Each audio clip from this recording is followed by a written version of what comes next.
I would like to welcome everyone who are joining us today for the second session in Defy's 2022 Fall Speaker Series. Our first session enlightened us of the impact of incarceration that it has not only on the incarcerated, but also their families and society at large. The topic we will be exploring today is titled Outside Prison, the Second Sentence of Reentry. Our hope is that you will come to have an enriched understanding of what it means to be justice impacted. My name is Cori Mallott. I'm the creator and host of the Gramercy podcast. I'm honored to be joined by 4 incredible human beings who have graciously chosen to share their experiences of reentry with us. We will learn how they have found hope, have overcome fears, and have used their experiences to better themselves and all those whose lives they touch. Lastly, we would love to have the chance to answer any of your questions that you might have throughout this experience. Feel free to send us your questions via the Q&A box located on the bottom of your screen, and we will try to get to those as time allows following our calls to action. So let's get to introducing all of our panelists right now. Panelists, would you mind introducing yourselves? I'd like to start with you, Darlene. Sure. Hi, everybody. My name is Darlene Luca. I'm the program manager of Reentry here in Southern California with Defy Ventures. I'm currently in Los Angeles, and I served 3 years incarcerated, and I've been home for quite some time, for about 20 years. So it's been a while. Yeah. Okay, Marcus, would you share next? Absolutely. What's up, y'all? I'm super excited to be here. Can't wait to jump in this conversation. I'm Marcus Bullock. I'm the CEO and founder of Flikshop. We build the technology that helps keep families connected to their incarcerated loved ones. Our headquarters is here in Washington, D.C. I served 8 years in prisons after getting sentenced at 15 years old in prison in Virginia. I came home in 2004. So been home for 18 years now, which sounds awesome to say, but weird at the same time. But super pumped to jump into this conversation. Thank you, Marcus. Sandra. Hello, everybody. I am Sandra Brown. I'm currently residing in Los Angeles, but I am originally from Chicago. I'm a senior advisor with the Women's Justice Institute, which is actually located there. And I think I'm a little newer to the reentry community. I've been home 10 months now after serving a 22-year sentence as an incarcerated survivor. Thank you. Wow, thank you, Sandra. Okay, Ping. Hi, welcome home, Sandra, by the way. I'm Ping. I'm the Director of Operations New York for Metropolis Technologies. We're a computer AI and vision company that enables mobility commerce. I served 13 years in prison from when I was 20 to 33. I've been home for about 5 years now. I'm originally from Los Angeles, and now I'm based on the East Coast. Excellent. I love having you all here. I look forward to this conversation. And let's get it started. Darlene, I'd like to begin with you, being that you are a career and reentry program manager. Would you please explain to us why reentry is often called the second sentence? And how do you communicate to your clients about the barriers and challenges that they're about to face? Yeah, thank you. That's a great question. Well, so like I mentioned, I've been home for quite some time, for 20 years. And like how reentry used to be to how it is now is quite different, which is, I mean, the change has been great. But, you know, what I experienced, I was a child when I went inside, and I came home as an adult. And even today, we have all of this progressive movement, but 20 years ago, we didn't have that.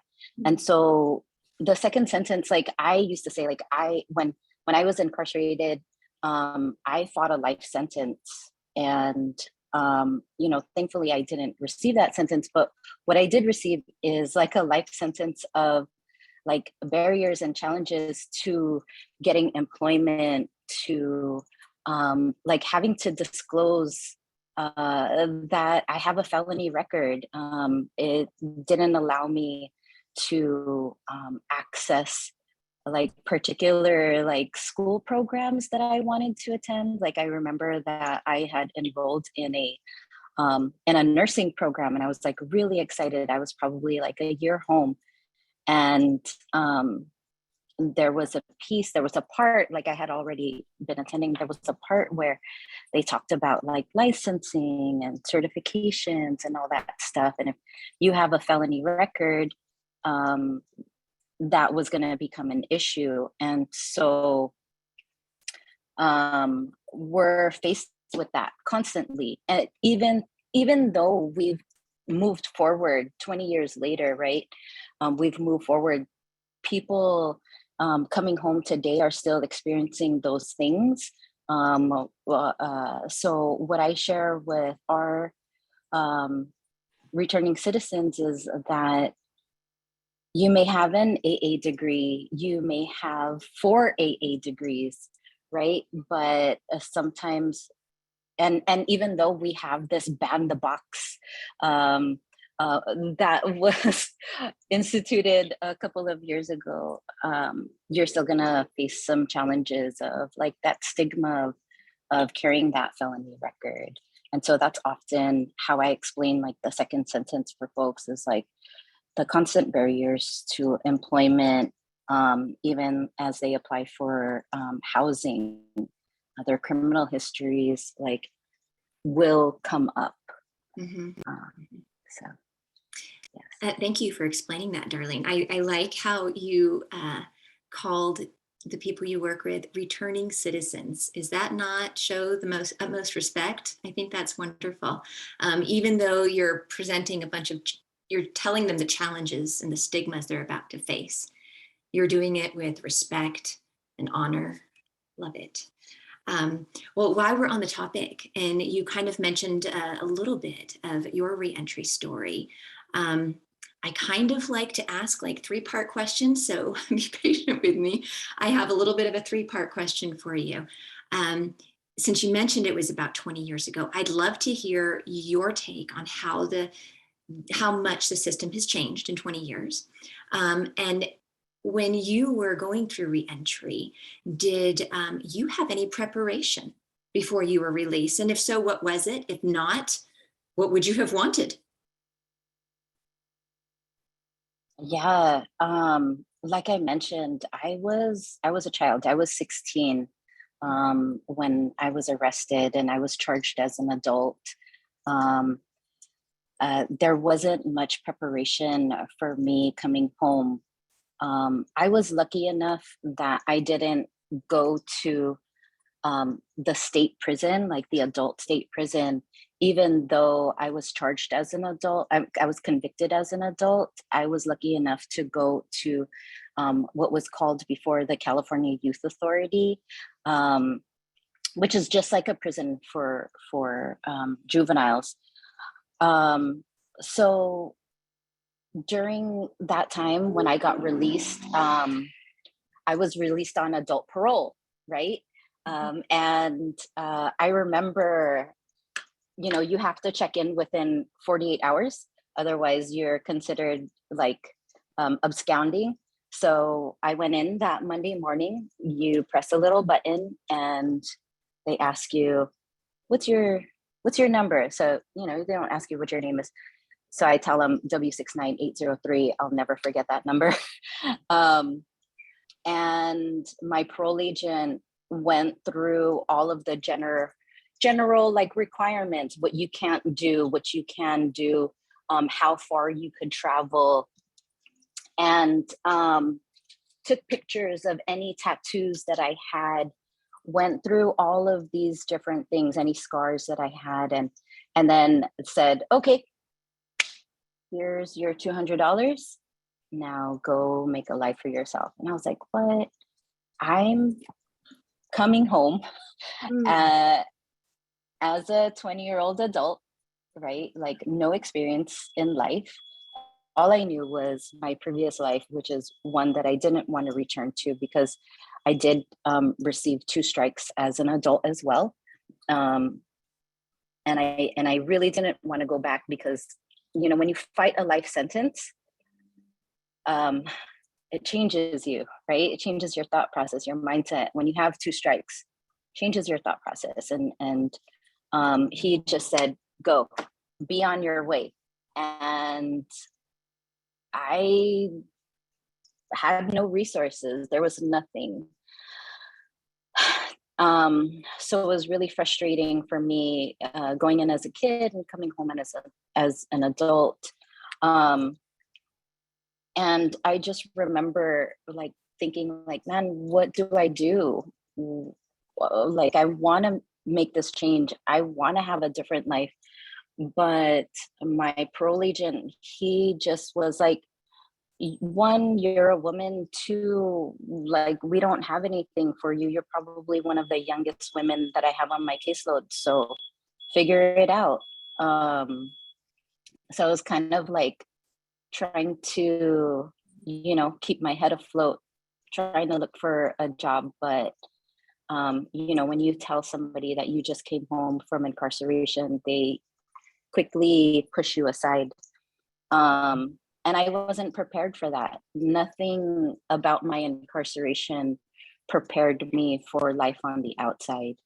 I didn't even know what to do with the $200 that they gave me. Like, I didn't know how to cash it. Like, I didn't have a bank account. Like, I think I honestly, like, I must have lost that check or something. I don't remember doing anything with it. And when you come home, I didn't have an ID. I just didn't know anything about life as an adult and life in this different mindset. And so I eventually went back to what I knew, what I was comfortable with. Mhm. And it wasn't until somebody, decided that they wanted to help me out, and to figure out what my next step was. I tried to enroll myself in school, but that was also a challenge because I didn't know how to get my school transcripts from the inside. Oh my So. goodness. It sounds as if, like, the biggest word I keep hearing is unprepared. Just Yeah. lack of knowledge, lack of preparedness. You don't know where to turn. Ping, did you kind of experience that same thing? I liked how how Darlene said that this mindset coming out of prison. Ping, I'd like to hear what your reentry experience was like. And did you have a similar emotional or psychological hurdles that you had to go through? And if so, what did those look like for you? Yeah, definitely. And Darlene, I can totally relate. MAV 43578. I'll never forget that ever. And as you're speaking, like, I feel like you're talking about my journey as well, because, part of it was for 13 years, like, the system made every single decision for me, from what I wore to what I ate to when I got to go outside and get sunlight. And when I got out, I realized that I was so deeply, like, unprepared to, like, face the world.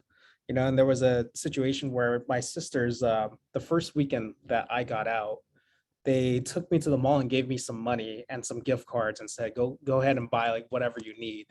And I thought I would, like, start out easy, and I go to the sock aisle and I realized that I couldn't make a decision for myself. I mean, there were so many, there are so many different types of socks, long, short, pattern, all kinds. And I literally had a panic attack in the aisle. And I told my sisters, I can't do this. And so they had to walk me back in and say, and reduce it down to A-B decisions. Do you want long or short? Do you want colored or white? And we go to the register and they give me a gift card and they say, here, go ahead, pay for it. There's some cash on here. And, like, I panicked. I was like, it sounds so stupid, but like I told myself, I don't know how to use a gift card. I'm gonna somehow mess that up and they're gonna know I just got out of prison. And like there's just like this fear in the back of my brain that like people are gonna know, and they're gonna know that I didn't belong, and then I didn't belong in society, and I belong back in prison. And there was always this fear of going into an interview or applying for an apartment, and people will just know and I will get rejected in society. It was very difficult. It was very difficult to sort of be an adult, I guess. When you're so like emotionally and psychologically like handicapped for so many years of your life. And then same as Darlene, they gave me $200 and said, go ahead, don't come back to prison now. And like, how does this make me prepared to be an adult and build a life? And they say, here's $200 and don't get another strike or you're coming back for life. So it's tough. I mean, even now, in a professional environment, there's still like that little voice in the back of my head that says, every once in a while it says, you don't belong here. You don't belong in this with this group of people, or look at that person, whatever it is, they've been in this industry for 10 years, or they have a Harvard degree, or they have this, or they have that, or they don't have a record, and you don't belong with that group. And so there's always that nagging voice at the back of your head that, everybody's heard of imposter syndrome, but like multiply this by 100, so it's been very difficult. Yeah, it sounds it. I appreciate you sharing that vulnerability of it. I really like how you phrased it. You had been mentally and psychologically handicapped all those years. They don't let you make your own choices. Sandra, did you have a similar experience as far as not being allowed to make your own choices? I'm curious what your reentry story looks like. Were you prepared? And also, if there were any types of in-prison programs for you to take to prepare for reentry. Wow, just listening to everyone. So far, I'm listening to my brothers and sisters here who have been home for a while, and me being new to the free community now. I got to tell you, not a whole lot has changed. Maybe on an administrative level, maybe in a policy or written level, but when it comes down to the application of such, trust me, R35900 is still a real part of my life. And I feel like, for me, I call myself Lady Rip Van Winkle because I've been away for over 20 years and I'm coming back to a world that I don't know.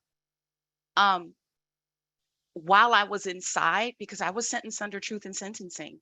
So there were no opportunities for me to earn credit off my sentence. There were no opportunities for me to engage in programming because of the length of my sentence. So I had to become proactive and get innovative about my post-release plans. And that kind of helped me navigate some of the challenges commensurate with entering society now that comes with being away too long.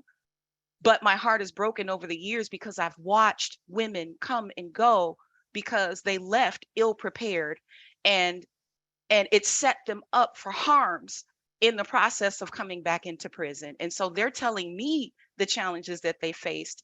And as best I could, I had to come up with other ways to prepare for that because, oh, you have too much time on your sentence. Even though you're incarcerated survivor, you're labeled a violent offender. So you don't qualify for help. You don't qualify for recovery. You don't qualify for certain things that your typical low-level nonviolent offender with a short term would get. So as a result of that, my sentence locked me out of most educational programming. I had to turn to correspondence courses to earn my undergraduate and graduate degrees. But that process alone came with a whole plethora of challenges.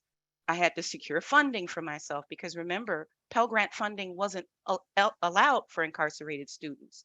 I had to find a way to get learning materials, something as simple as a quiet place to study, securing proctors for my exams. Those were some of the challenges that I had to overcome behind the walls. But no amount of preparation could prepare me for navigating today's digital world. I've been in this this carceral induced digital hibernation, I call it, because inside we're denied access to technology. And I've been denied that access for over 20 years. Remember, everyone, at the time of my arrest, pagers and boxy cell phones with antennas was the modern technology back then. Mhm. So near the end of my sentence, some laws had changed and policies had changed that allowed me to go to the only work release center for women in Illinois. And so that provided a somewhat structured way for me to re-enter back into society. But the carceral procedures that are standard to that kind of structure still restricted me and other women, in ways that left us with a lot of unnecessary challenges to overcome. Add to that I did not return to Chicago upon my release. I hopped a plane and came straight to Los Angeles from the work release center. And so I entered literally what for me was a whole new world. Mhm. So for me, my second sentence at this time right now it entails overcoming this sense of disenfranchisement that I feel is commensurate with this digital divide. Because now I don't know everything that I need to know how to use my own cell phone. I can relate pain with the inability to decide. I'm still wondering, I still wait or check with other people to see if it's okay for me to make a choice that I feel is right for me. But because I've been stripped from that agency, I don't know if there's a consequence behind it. I still don't know how to use the self-checkout. Something as simple as that. And so in those ways, I feel like I wasn't as prepared as I needed to be, irrespective of the degrees and the education that I've tried to get for myself. There are just some things that we need preparation for, and the way reentry happens now, it strips us of that. It ill prepares us for that, and it sets a lot of people up for coming back into prison. Oh, wow. I mean, incredible insight, Sandra. I really, well, first of all, thank you for the raw honesty of how you're walking through your second sentence right now. That's pretty intense. How you said you're currently experiencing your second sentence and the disenfranchisement that goes along with it. What beautiful language you used. Thank you for sharing that. Marcus, I'd love to hear your story as well. I have a couple part question to go along with that. So yes, please definitely share your reentry story, and what type of financial, social, emotional, or psychological, hindrances or hurdles you experienced. But as a CEO of a company now, I know you're quite familiar with what hard and soft job skills are. Were you able to learn any of these through in-prison programming? If you were, did it help? If you didn't, did you make it a priority to include that in your company? Yeah, what's interesting. So one of the trends I see is like we gonna put MA numbers out there, ID numbers out there, 247-384, and 18 years later, I'm still 247-384. You know what I mean? It just is what it is. That's just like a number. It's probably ingrained. It's sewn into you. Like Sandra, just so you know, 18 years from now, you're still gonna remember that number. But what I will say, what's interesting, like coming out on this side of it and thinking about, that question, like about the access that I had while I was in that facility, if I'm being honest, like, what's interesting? So I was at Brunswick Correctional, and the way that my judge sentenced me, Darlene, I was 15 when I went in, and I got certified as an adult as well. And my judge sentenced me to 23 years to life, and they suspended 15 of those and told me I had to serve all 8 of them in adult maximum. So I grew up in prison. I mean, I went through puberty in prison. Like my shoe size was still growing while I was in prison. In fact, I used to when I used to go to laundry and be like, yo, I need a new set of estate boots. They was like, this is your second set of estate boots. You can't have anymore. And I'm like, yo, but I used to wear a 10 and now I'm an 11 and a half. And they're like, well, you probably lied the first time. And I'm like, yeah, anyway, that was a whole nother talk show. At any rate, the interesting thing about Brunswick Correctional Center was that there was a new computer class that started as a result of St. Paul's College getting rid of a bunch of new computers that they had because they didn't realize that you could upgrade from Windows 98 to Windows NT by just inserting a disk. They thought they had to get all new computers. So they donated those computers to Brunswick Correctional Center, which started a computer class called Business Software Applications. And it was crazy because it was a new class and I signed up for this class. I really wanted to get out of sale. If I'm being honest, I was like 17, 18 years old. I was like 2 or 3 years in. I had several years to go. My brain couldn't even rationalize that I had to actually do all of the rest of that time. I was a dude that was like, wait, hit a dude on his shoulder and run and be like, aha. Like I'm literally playing tag on a housing unit. That's how young I was.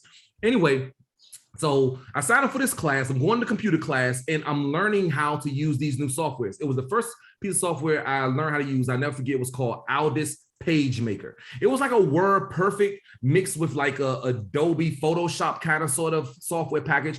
And it was a software tool that allowed me to play around with it because these were offline computers that didn't have any internet access. And because the computer teacher didn't know how to use the computers herself, she was like, look, let's go for the youngest person in the class to be able to be my teacher's aide. So they gave me a job and it was 45 cents an hour, which was a lot more than the 27 cents an hour I was making on the housing unit by sweeping the floors. So I'm like, yeah, I want to take this 45 cents an hour job. I'm gonna get paid $57 a month. That's a big bag when you're in prison. And so I take this job, I'm going to the computer class every day. And the interesting thing about that computer class is that fast forward several years later when I got out of prison, because Sandra, just like you, like when I got locked up with a beeper on my hip. And I'm mad that you told that story because you're making me feel old by talking about having a beeper on my hip. Anyway, so I'm in this class and I'm learning how to do this thing in the computer class and I'm enjoying learning how to do it. But one of the things that I'll point out, which is like a second part of your question when you ask like, did it help? If I had access, would it help? So one, I did have access to this computer class. And the biggest thing that computer class did was it instilled, even though I didn't have any online access, I wasn't able to like really do a lot of the things that how I leverage my tech today. It instilled a piece of self-confidence in me that allowed me to come home and not have the imposter syndrome that a lot of people would have that don't have access to those kinds of programs. Mm-hmm. I knew what the start button did, and I knew that the dialogue pop-up would allow me to be able to click on programs that would pull up another pop-up that allowed me to access Aldis PageMaker, and I could draw a square, and I knew how to draw a circle with my mouse, and just that alone gave me the confidence when I came home. I wouldn't realize this while I was in the computer class. When I came home, I was like, oh yeah, this is familiar. And it's crazy because I wasn't in, it was no internet. I came home, there was Google. Whole world had changed, right? And so interestingly enough, while I watched some of my peers that come home that didn't have access to that one singular computer class, they didn't feel the same level of comfortability that I felt with messing something up. The thing about tech is that it allows you to, when you're comfortable working in the tech space, you can open up your screen and start moving and realizing that you can undo, or you can backspace, or you can delete, or you can kind of sort of break away from the mistake that you made. And folks couldn't get that, like, right? You know what I mean? It's interesting. Sam talks about not being able to use the self-checkout. It's not that it's challenging. It's like Ping said, I don't want to use this card because somebody might find out that I was locked up. That's the craziest thing in the world, right? How they going to find out you locked up? But that's so real because if you don't have access to it, it's like, how would you know that they don't have access? You know, you thinking this is tech and I haven't used it. I don't know. Mm-hmm. So one of the things I'm super excited about when I hear about programs being erected inside of some of these facilities, I'm like, yo, what you don't realize is that, now going back to the last part of that question, which is like around the challenges of coming home, what you don't realize that making an investment inside of these programs, dropping these programs inside these facilities, one, it solves a massive problem with building confidence, right? And we all know this even when kids come home from college, right? We understand when you come home from undergrad, like, you know that there was some familiarity of topics that will allow you to come home and feel like you can thrive. It didn't matter what circle you're in, you felt like you can thrive. Same thing in prison. You feel as though you can thrive when you have access. And most of us, it's not that we're not smart. It's not that I'm a unicorn because I'm a CEO of a company or whatever, but it was that I had access and I had social capital. And that changes everything. But if I would talk about the biggest challenge that I had when I came home, it wasn't so much as like trying to figure out how to fit back in the work world. And I knew that I was gonna come home and have challenges around employment and all that kind of stuff. Like I knew that on the rec yard. We talked about that on the rec yard. Like, yo, what you gonna do? You know you got a felony. What you gonna do? Right? We had those conversations. I think the interesting challenge that I had when I first came home was learning how to build relationships that weren't transactional. Oh, that's good. Every relationship that I built as a child before I went to prison and when I got into prison was all transactional relationships. Mm-hmm. And when I came home and wanted to learn how to be able to build social capital to be able to allow for me to be able to get the next springboard to the next problem that I was trying to solve in my life, whatever it was, whether it was trying to get my apartment, trying to get a loan for a car, getting a job. Most of us, like that's it, get an apartment, you're like, oh, you should live around here. You know, there's a nice neighborhood that's really cool. You hear that from your friends. That's social capital. You know, oh, you need a job? Oh my gosh, what are you doing? Oh, you know, in fact, I'm gonna call Carl because Carl manages a department that does that social capital. You get employment. Try to even just get a loan for something. It's like, oh, who do you bank with? Oh, you really? You know, well, so-and-so a credit union got rates right now going for 2.9%. That's social capital. These are folks who can help build up the character of your life from this point forward. And I didn't know how to build that. Every relationship was like, yo, how can I get a thing? And I need to get a thing. And once I got the thing, the relationship was no longer as valuable to me. And I had to learn how to cultivate something inside of a community that will allow for me to be able to grow. Marcus, there's just so much to unpack there. That's really beautiful. I love how you are teaching us the difference between gaining social capital and having relationships that weren't only transactional. All of us can learn from that, but I can see how that's definitely something that you must have suffered from while in the system because it had to be transactional. These, you know, I can totally understand that and see that. And I like the idea of confidence. I wrote, when you were speaking, I wrote, confidence does not equal imposter syndrome. It changes that. It changes the equation for you. And like you were saying, that little bit of programming, even though you weren't even connected to Google yet, no internet, made all the difference. That's incredible. That reminds, speaking of programming, I read that in 2013, the Rand Corporation released a study that showed that incarcerated people who participate in correctional education programs have 43% lower odds of returning to prison than those who don't.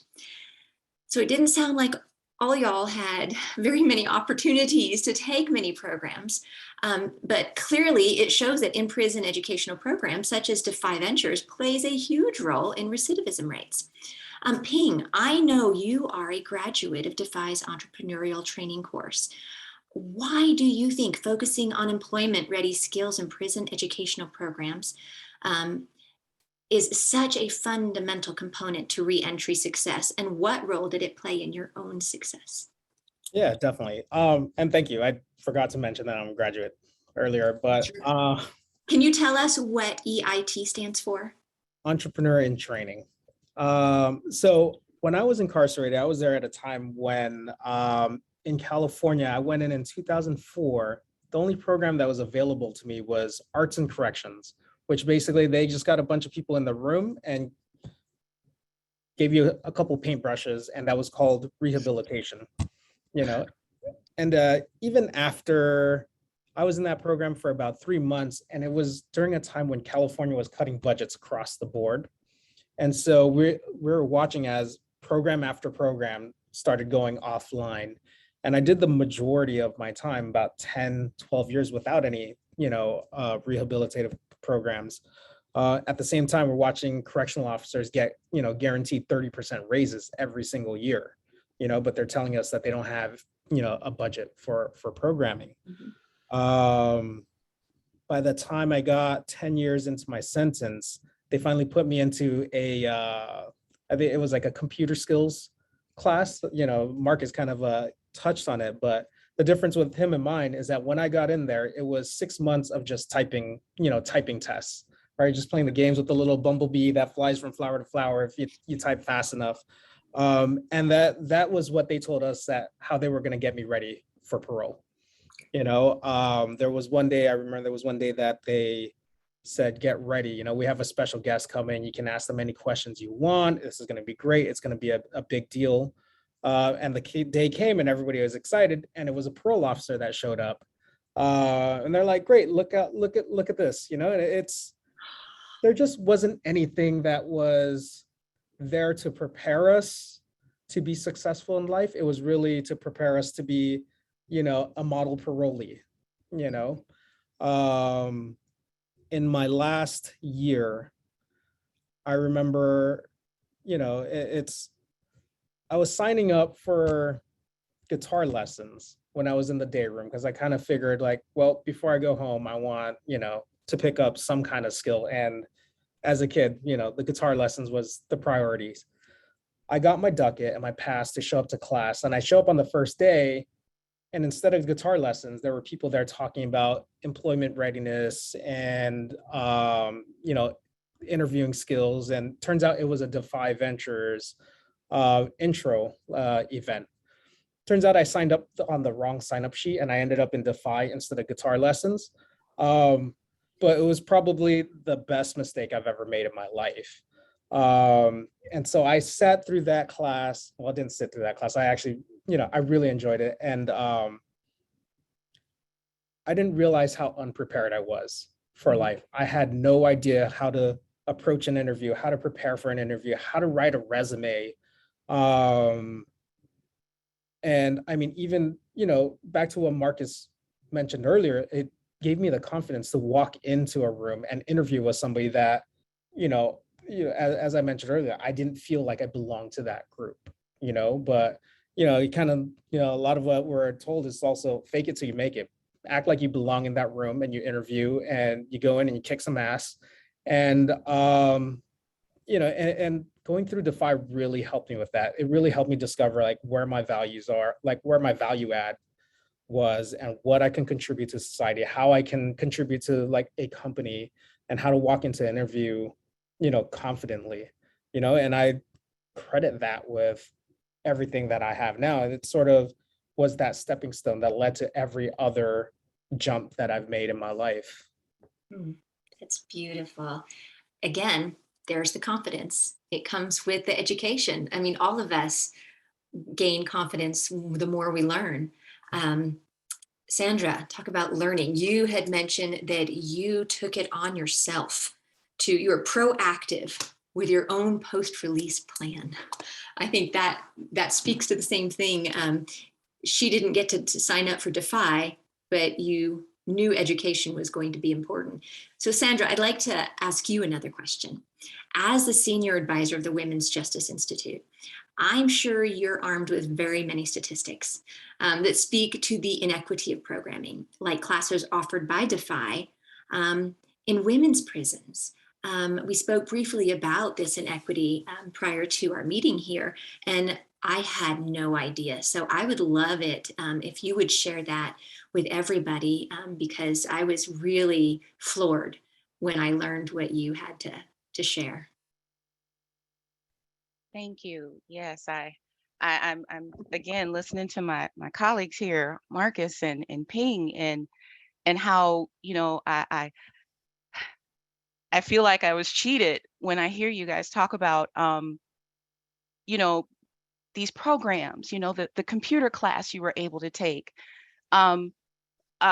irrespective of the quality or whether or not those courses prepared you. There was some type of digital access. There was some type of programming that even if it wasn't directly connected to what you were learning inside, it gave you the confidence and it helped you to do something post-release. And that's what we needed in the women's prisons.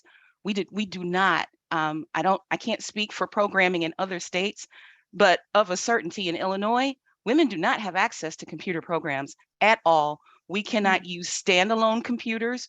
We don't have intranet. We don't have basic things that would allow us to learn things like Word or word processing. Before I go into the statistics, I just want to throw out there a really quick but fun fact. I completed my degree by hand and on a typewriter. That is how I had to complete my degrees. As I earned my master's degree and was going through the review process for graduation, I wound up having to do my entire 60-page thesis all over again, not because there was something wrong with the rubric, there was nothing wrong with the argument, the thesis statement, grammar, punctuality. I had to redo an entire 60-page thesis because my left margin was off by ½ inch. Oh my goodness. What could have been corrected in 4 seconds on Word took 4 days for me to do in a room full of angry women during a Thanksgiving holiday weekend because they wanted to sleep. And so that what you guys just described just substantiates one of many examples of the gender-based disparities that go on with respect to education and in women's prisons.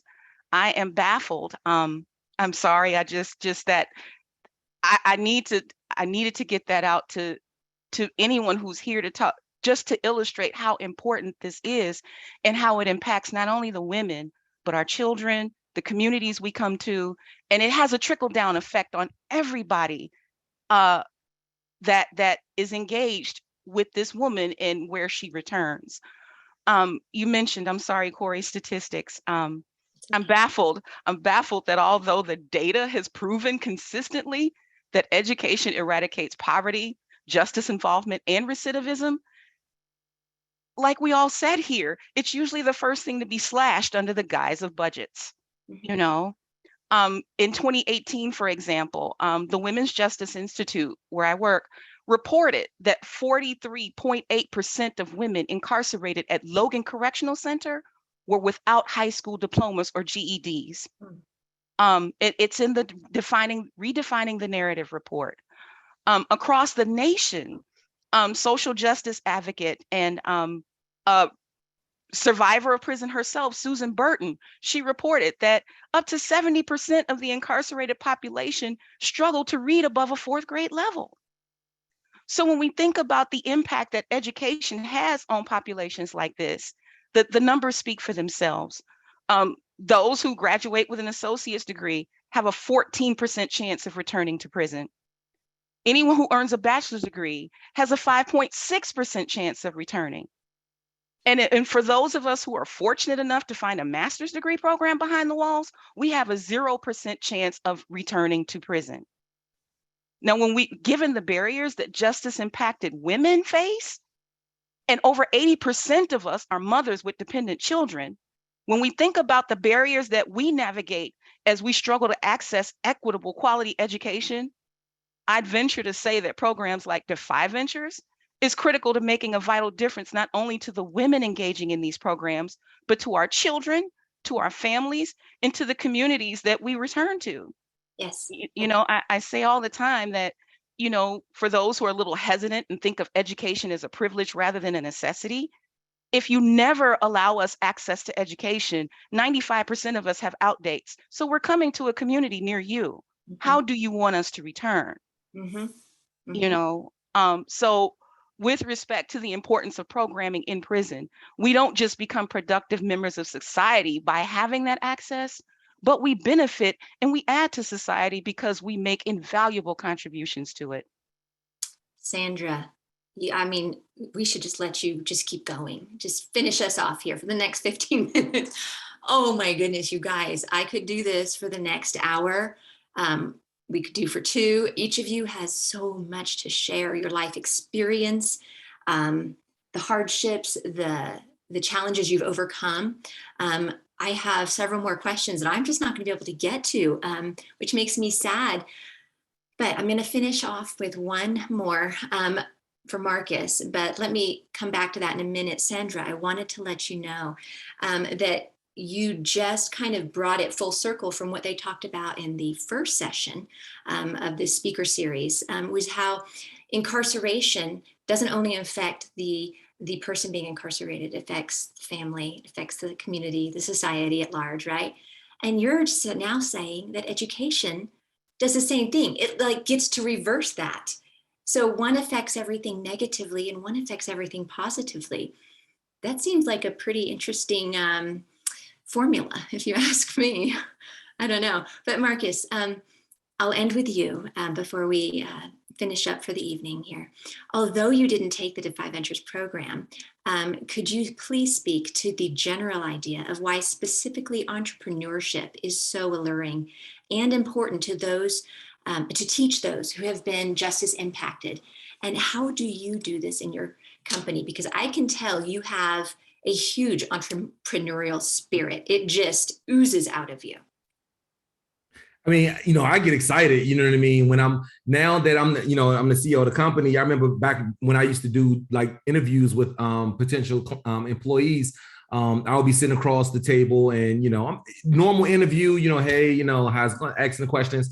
And then, we getting deep into it and someone would say to me like, hey, Marcus, before we go into it, I just want to let you know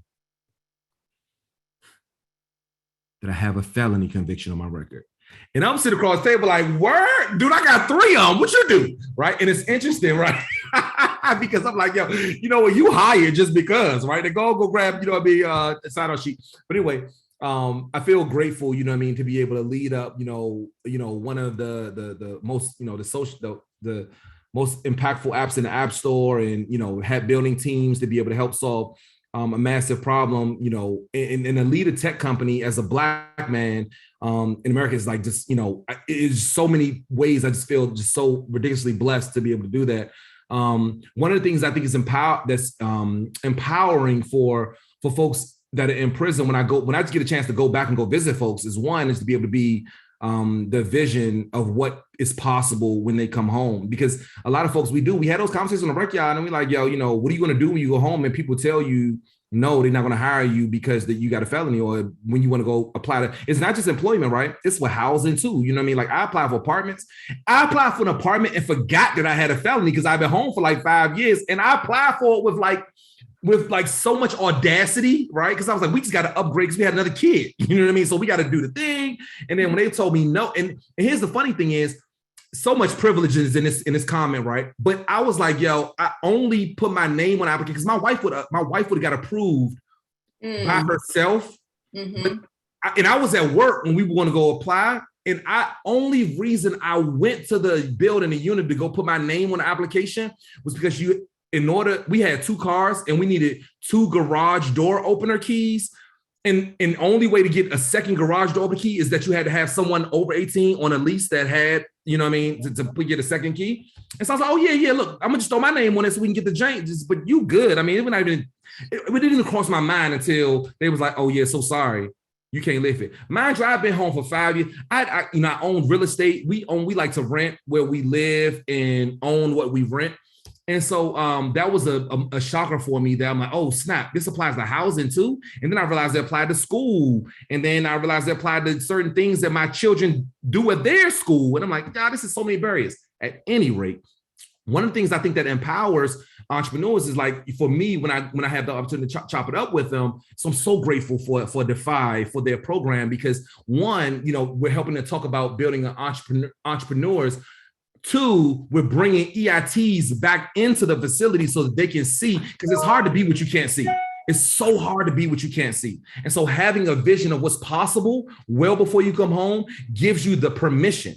It gives you the audacity to believe that you can do it too. And all of the people who told you all you're going to do is come back when you get released, you can shut them up in your mind, right? And then 3, I think the biggest thing for me was that teaching the entrepreneurial mindset, whether you're going to be an entrepreneur and and be the CEO of this own company that you're building, or you're an intrapreneur and being the CEO of guacamole when you work at Chipotle. Either way, you have a mindset that allows you to be able to succeed inside of the workplace. It allows you to be able to understand tenacity and how to leverage the resilience that you took when you were in your darkest moments to be able to place them inside of those environments where you're going to need to overcome, because entrepreneurship is so freaking hard.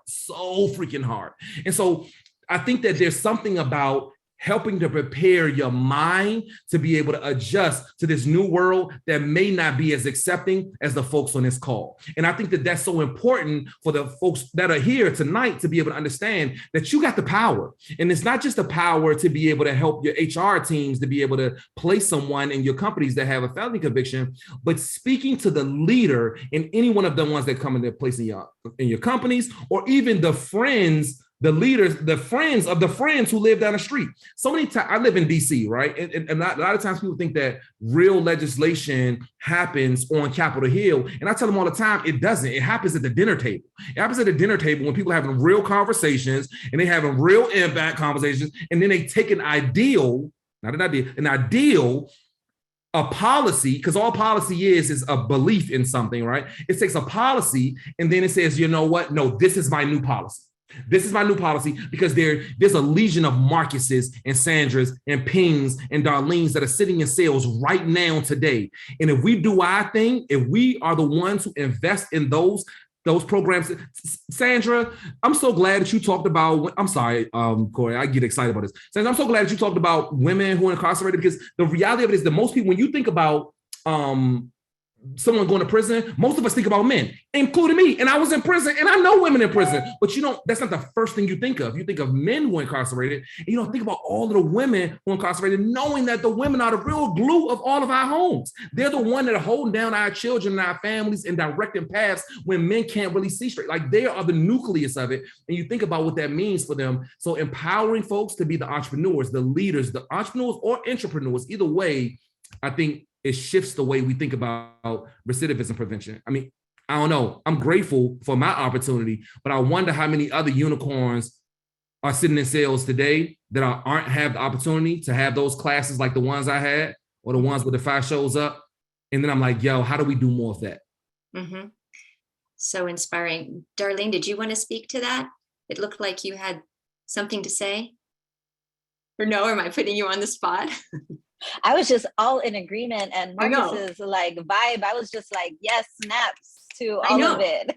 He's so, his excitement is contagious. I think all of us want to go be a CEO of something, CEO of guacamole, if nothing else. I'm leaving here being this, I mean, I'm inspired to go be the best guacamole expert there is. You guys, go ahead, Darlene. I was just going to mention, I was at Lancaster State Prison on Monday, and we did a business coaching day, and just how all of the guys presented and pitched their business ideas to all of our volunteers, and how, like, that was a pivotal moment for a lot of them. They often say that during business coaching day, that's really when our folks really decide whether they're going to continue with the Defy program or if they're going to drop off. And when they get that excited to get heard and get like their ideas validated, like sometimes that's what folks just need, is like that validation and empowerment. And so like just that shift in like energy in the room was so amazing. It was so amazing on Monday. It just helped us become like more fired up about the work that we do on the inside in entrepreneurship, and really helping people like shift what their hustle is into, economic independence. Yes, all of you have helped shift our mindsets and taught us so much this evening. I just kept seeing comments pop up. Each of you are so inspiring. Inspiring is the main word that I keep seeing. I want to just give you guys each a genuine, heartfelt thank you. You have contributed to our increased understanding of what being justice impacted looks like, especially in regards to reentry. I'm leaving this conversation actually feeling a little optimistic about changes being made. Like, there's people like you guys. I mean, I'm a little hopeful because there's people like Sandra fighting for change for women. There's people like Ping willing to give people with a record a chance for employment. There's people like Marcus who teach their skills to others and connect people and are just super encouraging and with everyone they come in contact with. And there's people like you, Sandra, who actually go in and teach all the people still on the inside, and you teach them the things you wish you knew when you left, right? So thank you guys so much. Based on what we've heard today, we want to offer our audience ways to get involved in supporting people in reentry. So we'd like to put some slides on for calls to action. Defy's inside-outside program model starts programming while EITs, remember that's entrepreneurs in training, are still incarcerated, and continues with support and services after their release. Defy's reentry programming serves 7 people across 7 states currently, with plans to open chapters in 2 additional states in 2023.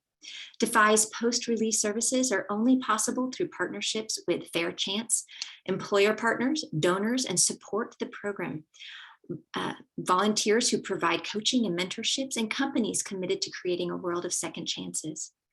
As you've heard today, one crucial way you can support people in reentry is to connect your company with Defy to become an employment partner, offering mock interviews and training. Darlene was speaking to that.